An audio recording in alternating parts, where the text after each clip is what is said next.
পাশের বাসার ভাবি কয়টা ড্রেস কিনলো, কয় ভরি স্বর্ণ কিনলো, হাজবেন্ডের সাথে কোথায় ঘুরতে গেল, কখন ঝগড়া করলো, এইগুলো নিয়ে আমার কখনোই মাথা ব্যথা হয় না। মোট কথা, আমি মানুষকে নিয়ে সমালোচনা করি না, এটা আমার একদমই পছন্দ না।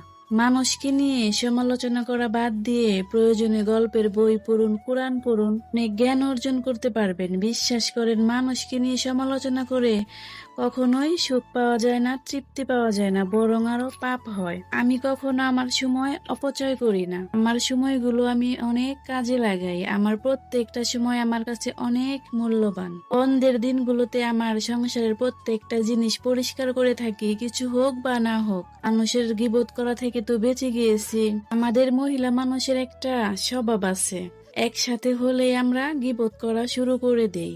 আমার ছেলেকে নিয়ে আমি যদি কখনো স্কুলে যাই, দেখি ভাবিরা সব একসাথে হয়ে গল্পে জুড়ে বসে আছে, শুধু গীবত আর গীবত। কেউ তার দেবরকে নিয়ে, কেউ তার যাকে নিয়ে, কেউ শ্বশুর শাশুড়ি, এদেরকে নিয়ে শুধু গীবত আর গীবত। বিশ্বাস করেন, এইসব আমার একদমই ভালো লাগে না।